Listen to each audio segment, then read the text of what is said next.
Bonjour chers amis téléspectateurs d'Afrique Sport TV, bienvenue dans votre nouvelle revue de presse, la revue de presse d'Afrique Sport de votre ami Mohamed El Amin Diop, le premier numéro de votre revue de presse, le premier numéro du tour de l'actualité que nous allons débuter avec vous. Chaque matin, nous serons avec vous pour vous accompagner avec l'actualité sportive et nous allons débuter ce premier numéro avec le CHAN. Vous le savez, nous sommes en pleine Coupe d'Afrique des Nations, le championnat d'Afrique des Nations qui se joue actuellement en Algérie. Et nous allons débuter avec nos amis de Sport News Africa qui revient sur la rencontre de ce mercredi entre la RD Congo et la Côte d'Ivoire. Un match de la peur. Pourquoi un match de la peur ?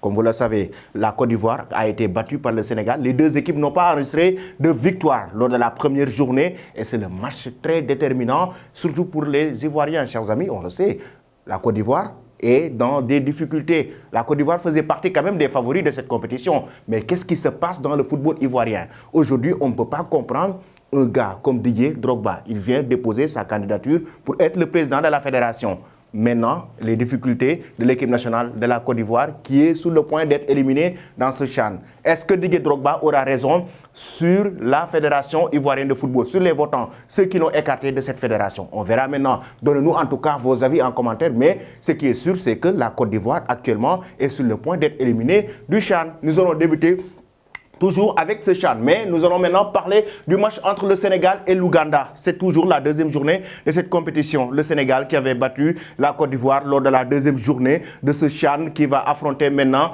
l'Ouganda pour essayer de décrocher la qualification. Le journal Record sénégalais qui évoque les Lions à une victoire du second tour. Effectivement, 12 ans après, le Sénégal va essayer de décrocher sa qualification en quart de finale. Et ça, c'est l'entraîneur. L'entraîneur du Sénégal, il s'appelle Pape Thiaw, l'ancien international sénégalais qui a joué lors de la génération 2002 avec El Hadji Diouf, Fadiga, Amdi Faye et autres. Pape Thiaw, lui qui fait une interview avec le quotidien 8 Sport. Pape Thiaw qui revient sur cette rencontre et nous dit passer ce premier tour, peu importe la manière, c'est-à-dire peu importe la manière, il veut qualifier le Sénégal en quart de finale de ce CHAN. Ce sera vraiment un match décisif. Sénégal-Ouganda ce mercredi à 19h. Un match très important pour les Lions de la Teranga. On verra si le Sénégal va affronter donc les quarts de finale. Nous allons maintenant, chers amis, parler de ce grand match.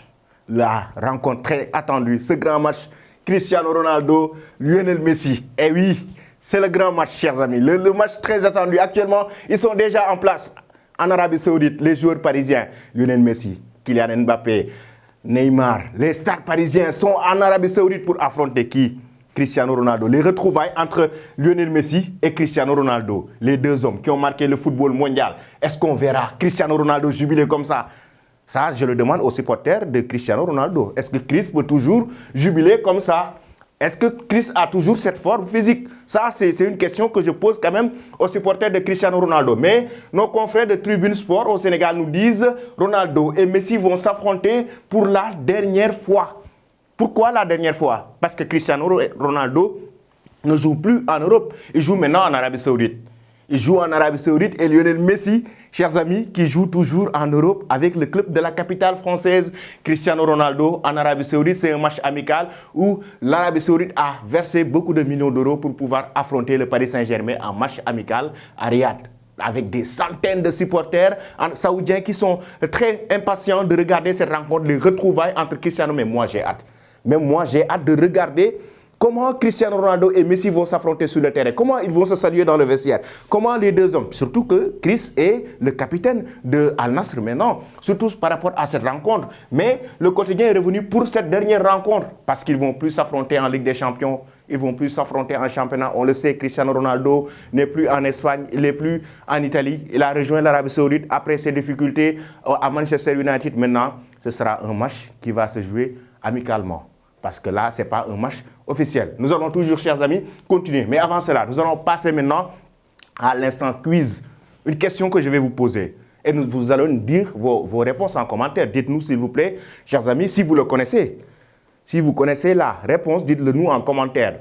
Cristiano Ronaldo et Lionel Messi se sont affrontés combien de fois dans leur carrière? Ça, j'aimerais quand même les férus du football, ceux qui connaissent le football, ceux qui ont suivi le football pendant longtemps, ces personnes-là qui ont quand même suivi Cristiano Ronaldo et Lionel Messi durant toute leur carrière nous disent les deux stars se sont affrontés combien de fois dans le football, dans leur carrière?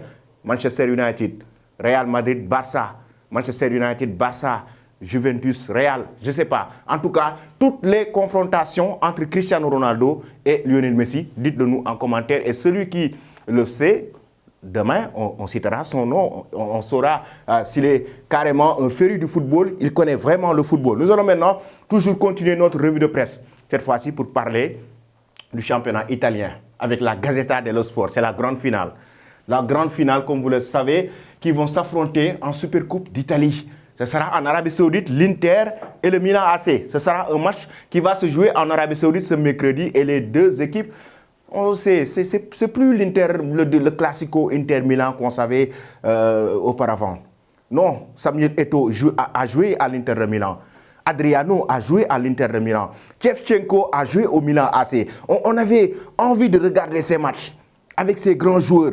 Mais là, c'est quand même le niveau du championnat, surtout du Classico Inter-Milan a quand même baissé, quoi qu'on puisse dire. Ça aussi, il faut pas le nier. Le niveau a baissé, Inter de Milan, Milan AC. C'était quand même des chocs qui étaient attendus par le monde du football. Seedorf. Il y avait des grands joueurs du côté du Milan AC, Dida, le très grand gardien de but, Nesta, Maldini. Mais là on aura Olivier Giroud et dans les statistiques, et Dzeko, voilà, qui vont peut-être battre des records à 36 ans. Ces deux hommes devenus les vieux buteurs de la Supercoupe d'Italie devant Cristiano Ronaldo. Voici donc les statistiques et les records. Le Milan AC, donc, qui a remporté 7 fois la Supercoupe d'Italie. Donc voici les années 94, 2004, 2011, 2016, 98, 92, 93. Donc comme vous le voyez, l'Inter de Milan a remporté 6 fois la Supercoupe d'Italie. 89, 2005, 2006, 2008, 2010, 2021 et a perdu 4 fois. Dites-nous en commentaire l'équipe qui va remporter cette édition, la Supercoupe d'Italie. Nous allons, chers amis, toujours poursuivre notre revue de presse, le tour de l'actualité. Cette fois-ci, c'est en France pour évoquer. Attendez un peu, je vais faire comme ça. En France, le journal L'Équipe. Le journal L'Équipe qui va revenir sur l'année folle des Français. Et je rappelle, il y a un mois, jour pour jour, la France et l'Argentine se sont affrontés en finale de la Coupe du Monde Qatar 2022. Mais le journal L'Équipe revient sur les hommes qui ont marqué cette année. Là, déjà, avant de parler de Karim Benzema, on va parler de Didier Deschamps. Didier Deschamps, après la Coupe du Monde Qatar 2022, a prolongé son contrat jusqu'en 2026. Ça a suscité énormément de polémiques.